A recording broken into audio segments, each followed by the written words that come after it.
또다시 근대적인 사회에서는 다른 의미로 어떤 의미에서는 더 종교적인 의미가 더 강조되면서 변화해 나갈 수도 있습니다. 이렇게 마르크스는 생산관계의 변화, 생산관계의 그 변증법적인 변화 과정이 물질적인 관계를 변화시키는 이 토대의 변화 과정이 사회의 모든 법률, 사회적인 여러 가지 관계들, 정신적인 것들, 이런 것들을 모두 변화시키게 된다, 상부 구조를 변화시키게 된다, 라고 이야기하고 있는 것이죠. 예, 이러한 마르크스의 이제 생각은 이제 점차 역사에 대한 발전 단계론으로 이어지게 됩니다. 그래서 고대 공산주의적인 사회로부터 중세 봉건적인 계약 사회로, 그리고 이제 근대 부르주아 사회로, 그리고 그 모순이 점차 확대되어 나가게 되면 프롤레타리아 독재의 사회로, 그리고 그 프롤레타리아 독재의 사회로부터 점차 계급이 없는 사회, 지배자가 없는 사회, 인간이 해방되는 사회로 나아가게 될 것이다 라고 하는 역사 발전의 단계를 설정하게 되고, 그리고 이러한 생각을 기반으로 해서 그러한 방향으로 인간의 해방을 위한 역사를 만들어가기 위해서 공산당 선언을 이제 서술하게 되지요. 여러분들 그 연세대학교에서 이 공산당 선언의 일부가 제시문으로 출제된 적이 있습니다. 우리가 한번 간략하게 확인해 보도록 하겠습니다. 역사 발전의 초기 단계에 있는 사회들은 대부분 위계적인 신분들 사이에 맺어진 복잡한 관계망으로 구성되어 있었다. 그렇죠. 위계 질서의 신분 관계가 구성되어 있었다는 겁니다. 고대 로마 가부장, 기사, 평민, 노예, 중세에는 영주 등등등등 있었다는 것이죠. 위계 질서가 존재했다는 겁니다.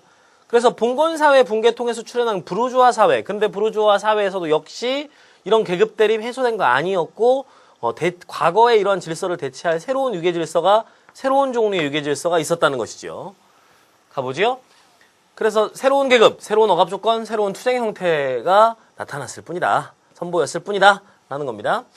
부르주아 계급의 발전 단계에는 각각 그에 조응하는 정치적 발전이 수반되었다. 원래 부르주아 계급은 봉건 영주 지배 아래 억압을 받던 신분에서 출발하여 중세 꼬민과 같은 자위 능력을 갖춘 자치 공동체, 독립적인 도시공화국, 그리고 군주의 과세 대상인 제3계급으로 발전해왔다라는 것이죠. 그래서 이렇게 부르주아 계급이 이런 과거의 발전 단계들이 있었다라는 것이지요. 그 후 간의 수공업 시기에는 반봉건적 또는 절대주의적인 군주제에서 귀족에 대한 대항 세력이자 군주제의 주춧돌이 되었다. 근대 산업 및 세계시장의 등장과 함께 드디어 부르주아 계급은 근대 대의제 국가를 통해 배타적인 지배권을 쟁취했다. 근대 국가의 행정부란 전체 부르주아 계급의 공동 업무를 관리하는 이 사회의 다름 아니다. 라고 하면서 근대 국가를 부르주아 계급의 이해관계를 관철시킬 수 있는 계급적 구조로 이해하고 있습니다. 그렇죠. 지금 마르크스는 변증법적인 그 논리를 가지고 스스로 만들어낸 역사 발전의 모델 속에서 현실을 이해하고자 합니다. 당대의 현실은 근대 대의제 국가를 부르주아의 행정부, 부르주아의 이사회로 취급하고 있습니다.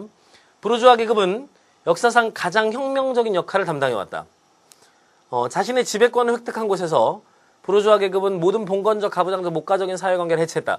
태어날 때부터 인간은 상전에 묶어놓았던 봉건적 속박을 가차없이 찢어버리고 사람들 사이에 벌거벗은 이해관계 내지는 금전적 수관계만 남겨놓았다.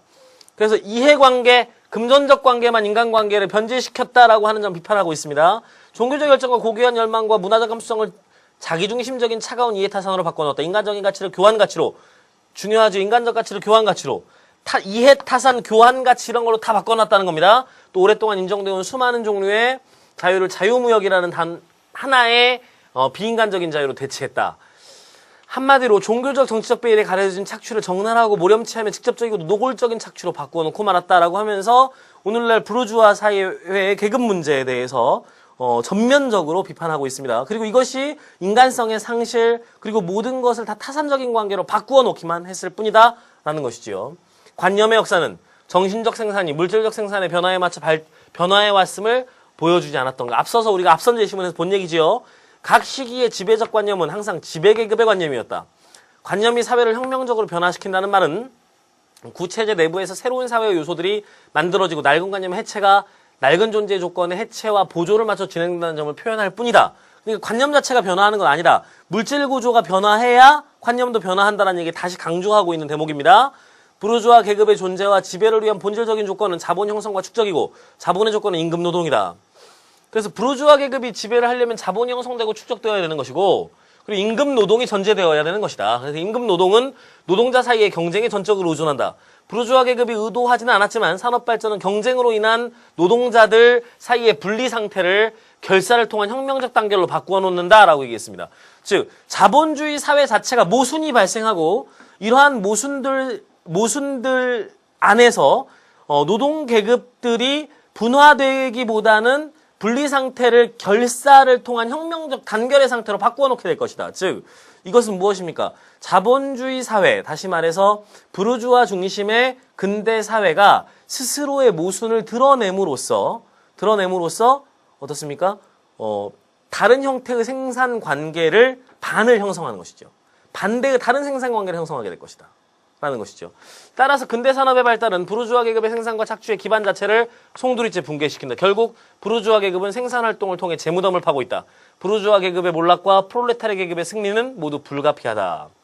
그래서 역사적으로 부르주아 계급이 가지고 있는 물질적인 구조, 생산관계의 모순이 이러한 변화를 만들어낼 수밖에 없다라고 하는 시각을 보여주고 있습니다. 정치 권력이라는 것은 한 계급이 다른 계급을 억압하기 위해 조직한 힘에 불과하다. 만약 프롤레타리아 계급이 부르주아 계급과 투쟁하는 과정에서 필연적으로 하나의 계급으로 단결되고 혁명을 통해 지배계급이 더 낡은 생산 조건들을 폭력적으로 지향한다면 이는 계급 대립의 조건들 및 계급 일반 더 나아가 지배계급으로서의 자신의 지위까지 지향하는 결과를 낳게 될 것이다. 즉 프롤레타리아 독재 상태로부터 더 나아가서 지배계급으로서의 지위를 스스로 버리게 되는 계급 해방의 상태로 나아가게 될 것이라고 전망하고 있습니다. 계급 갈등으로 점철된 낡은 부르주아 사회를 대체하여 각자의 자유로운 발전이 만인의 자유로운 발전의 전제 조건이 되는 공동체가 등장할 것이다. 그래서 인간 해방의 공동체가 등장하게 될 것이라는 것이죠. 이 역사 발전의 진행 단계를 보고 있는 이 과정은 현실에서의 모순을 기반으로 한 세계의 변증법적인 변화 과정을 생각하고 만들어진 모델입니다. 물론 이 모델은 마르크스의 머릿속에서 만들어진 것이긴 합니다만 오늘날을 살아가는 우리에게도 여전히 많은 시사점을 던져주고 있는 대목입니다. 변증법과 역사 철학은 한편으로 보면 세계를 고정화시키는 또 일정한 틀로 또 운명론적으로 만들어낸다는 비판을 받기도 했지만 이러한 사고방식은 인간의 삶의 변화 그리고 세계의 변화, 사회의 발전 과정 등을 이해하는데 좋은 논리적인 개념적인 틀이 될 수 있겠습니다. 예, 다음 강의는 고전독 계열 5번째 강의고요. 포퍼 쿤을 중심으로 과학 철학에 관련된 내용들을 살펴보겠습니다. 수고 많으셨고요. 다음 시간에 뵙겠습니다.